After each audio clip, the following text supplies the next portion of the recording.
Hi guys, this is Keshav Valpani. I welcome all of you to yet another important session of 12 minutes to CLAT.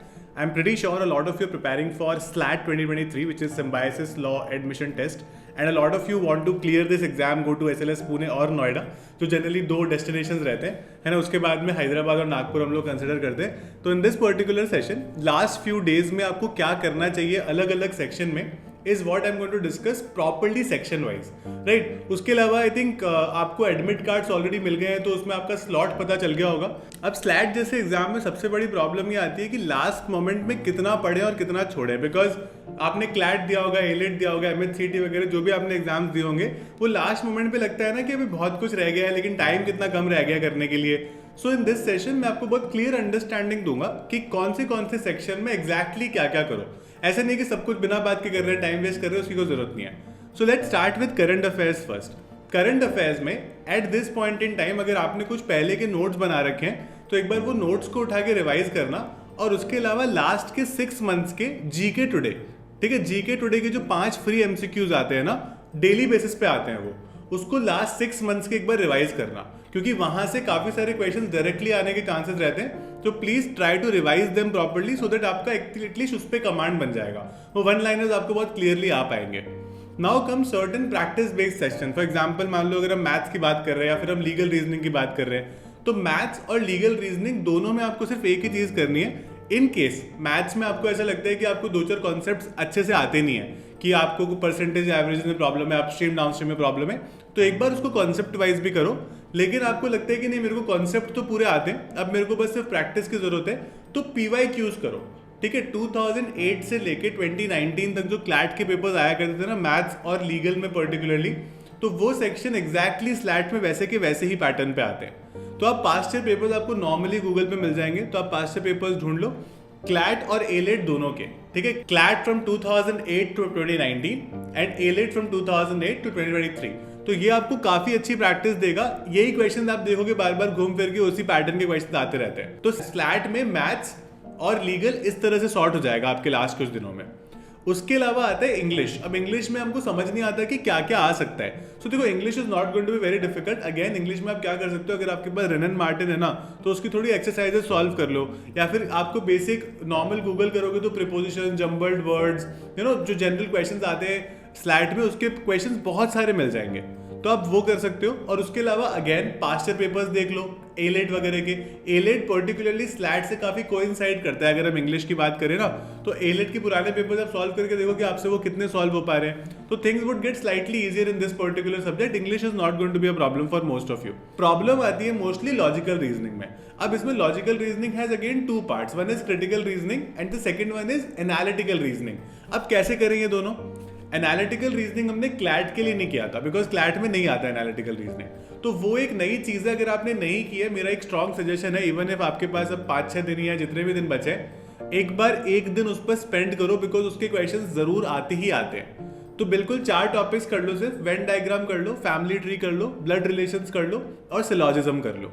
ठीक है, बस ये 4 topics करके जाओ, ताकि ये आपको आ जाए अगर इसका 4-5 नंबर का क्वेश्चन बाई चांस आया. बिकॉज अगर आपको पुणे या नोएडा जाना है ना, तो आपको 50 से ऊपर अपना स्कोर रखने की कोशिश करनी पड़ेगी, बिकॉज ये पेपर कंपैरेटिवली इजी आता है क्लैट एलेट से, तो उसकी कट ऑफ थोड़ी सी हाई जाती है, राइट. तो you will have to keep that very clear in your mind कि आपको 50 के ऊपर स्कोर करना है. तो आप 4-5 नंबर लूज आउट करना जस्ट बिकॉज आपने कुछ प्रिपेयर नहीं किया. You can't afford to do that, right. तो इसलिए आपको ये चीजें ठीक से आनी पड़ेंगी इस पर्टिकुलर एग्जाम के लिए. तो उसकी प्रैक्टिस करो. और अभी टाइम है, ऐसा नहीं कि हमारे पास तो 4-5 दिन ही हम कैसे करें, नहीं हो पाएगा, अब तो हो जाएगा. ठीक है, ये चीजें ऐसी है जो लास्ट डे पर भी हो जाती है. ठीक है, तो उसमें कोई इतनी ज्यादा स्ट्रेस लेने की जरूरत नहीं, आप कर लोगे. और क्रिटिकल रीजनिंग को अलग से सॉल्व करने की जरूरत नहीं, बिकॉज आपने क्लैट में इतने डिफिकल्ट लेवल की क्रिटिकल रीजनिंग की थी कि आप स्लैट की क्रिटिकल रीजनिंग तो आराम से निकाल लोगे. ठीक है, तो होप करो कि क्रिटिकल रीजनिंग से ही पूरा पेपर आ जाए, लेकिन ऐसा जनरली होता नहीं है स्लैट में. एनालिटिकल रीजनिंग का कुछ ना कुछ क्वेश्चन आता है जो आपको आइडियली वो आना चाहिए, है ना, क्योंकि वहां पर हम गलती नहीं करेंगे. तो कोई भी गलती ऐसी ना हो कि तो पढ़ के नहीं गए थे, हम इग्नोर करके चले गए थे इसलिए हो गई. एग्जाम में कुछ ऐसे क्वेश्चंस आएंगे जो हमें शायद समझ नहीं आया या फिर वो गलत हो गए, तो बात अलग है. लेकिन ऐसा नहीं कि पता होते हुए भी ना करके गए और फिर वो एग्जाम में आ गया, राइट. तो ये कुछ पर्टिकुलरली आप 5 सब्जेक्ट्स के अंदर में आपको अलग अलग पॉइंटर्स बता दिए कि आपको किस चीज पर फोकस कर रहे हैं. बहुत कुछ नया करने की जरूरत नहीं है, बहुत ज्यादा स्ट्रेस लेने की जरूरत नहीं है. ठीक है, स्लैट है, लोग जनरली इसमें अच्छा ही करते हैं. आप वहाँ पर 1 घंटे जाके बैठोगे, आपको रियलाइज होगा कि आपका एग्जाम मोर और लेस अच्छा ही हुआ है। लेकिन स्लैट में सिर्फ एग्जाम दे के नहीं चलता है, सबको पता है, that is only 50% of it, है ना। वो 20 नंबर का वैट होता है, फिर 30 नंबर का पर्सनल इंटरव्यू होता है। वैट के लिए अभी से प्रैक्टिस कर सकते हो। तो आपका अगर एग्जाम सेकंड स्लॉट में है तो आप प्रैक्टिस जल्दी शुरू कर सकते हो। आपका अगर एग्जाम फर्स्ट स्लॉट में है तो आप प्रैक्टिस अपने स्लॉट के बाद में भी शुरू कर सकते हो। तो हाउ टू प्रैक्टिस फॉर वैट? वैट जनरली ना 250-300 वर्ड्स का मैक्सिमम आपको एक आर्टिकल लिखना पड़ता है। तो वैट का एक प्रॉपर्ली स्ट्रक्चर बना लो। जैसे आप कोई भी टॉपिक चूज करो, आजकल इतने लीगल इश्यूज चल रहे हैं, इतने सारे करंट इश्यूज चल रहे हैं, है ना। सेम सेक्स मैरिज हो गया, या फिर अभी राहुल गांधी का डेफेमेशन केस, डिस्क्वालिफिकेशन वगैरह हो गया, अभी EWS वाला जजमेंट आया था। ऐसे काफी सारे लीगल इश्यूज है जो बहुत ही कॉमनली आप देखते हो न्यूज में। तो आपको कभी भी वैट में ऐसा सवाल नहीं दिया जाएगा जो किसी को आता ही नहीं है, फिर तो कोई पॉइंट ही नहीं है, राइट। तो वैट में वो चीज दी जाएगी जो आपको आती है, बट उसको आप कितना स्ट्रक्चरली, कितना प्रॉपरली लिख पा रहे हो। एक जनरल सा स्ट्रक्चर होता है कुछ भी लिखने का।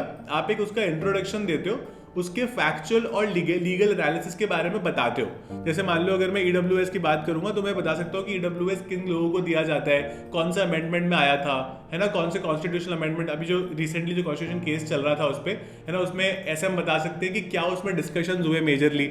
आपके पास 250-300 वर्ड है तो आप पूरा डिस्कशन नहीं बता सकते, बट आप फिर भी ऐसे बता सकते हो कि how is it different from the other reservation that are given in India that are mostly caste based, है ना, this is not caste based exactly. तो ऐसे आप डिफरेंशिएट करोगे। वैट के लिए एक बहुत इंपॉर्टेंट बात यह है, डोंट टेक साइड्स। ये मत बोलना कि राहुल गांधी का डिस्क्वालिफिकेशन सही हुआ या गलत हुआ, बिकॉज आपको नहीं पता कि आपका वो चेक कौन कर रहा है वैट, है ना। देयर इज अ पॉसिबिलिटी कि भाई जो इंसान आपका वैट चेक कर रहा है वो फेवर में है राहुल गांधी के डिस्क्वालिफिकेशन के लिए, और आपने लिख दिया कि नहीं गलत हुआ, तो फिर वो आपका काट देगा, राइट। तो इसलिए कोशिश करना एक न्यूट्रल सी अप्रोच लेके चलना, बिल्कुल लीगल सी अप्रोच लेके चलना, और फैक्ट सही बताना, ठीक है। आप ये बता सकते हो कि कौन से जजमेंट में बोला गया था, है ना, क्या क्या इसके over a period of time चीजें हुई हैं इन पर्टिकुलर उसमें। तो ये चीजें बताना बहुत जरूरी है, राइट। उसके अलावा पर्सनल इंटरव्यू के लिए मैं आपको अलग से गाइड कर दूंगा in further videos. For now I think most important thing is to clear the exam and do the वैट। उसके लिए अच्छे से प्रिपेयर करो। कई लोग यहाँ पर ऐसे भी होंगे जो स्लैट एज अ बैकअप दे रहे हैं, बट वो क्लैट 24 है, एलिट 24 दोनों के लिए प्रिपेयर करेंगे, राइट। तो उसके लिए आप मुझे अनअकैडमी पे ज्वाइन कर सकते हो। I been taking a lot of classes there. मैं आपको वहाँ पर प्रॉपर्ली गाइड करूंगा करंट अफेयर्स और लीगल रीजनिंग के लिए, जहाँ पर हम काफ़ी सारी चीज़ें समझेंगे over a period of time. मैं वहाँ पर रोज 2 क्लास लेता हूँ इनफैक्ट करंट अफेयर्स की, तो at 5 PM and 9:15 PM also. और मैं यहाँ पे लीगल की भी हफ्ते में 2 क्लासेस लेता हूँ, जहाँ पर मैं बहुत सारे आपको कॉन्सेप्ट समझाता हूँ। मैं आपको जनरली स्ट्रैटेजी के लिए भी गाइड करूंगा कि आप किस तरह से गलत चीज़ें कर रहे हो, क्या सही पढ़ सकते हो। क्योंकि कई बार क्या होता है कि हम लोग पढ़ रहे होते हैं लेकिन उसके बाद में ज़्यादा पढ़ते वक्त भी हमारा रिजल्ट नहीं आता। तो I will guide you as to what is going wrong in that particular preparation strategy also. So you can use my code Malpani, get maximum discount on Unacademy. Mention all your concerns and doubts in the comment box. I'll be very happy to take it from there and answer it for you.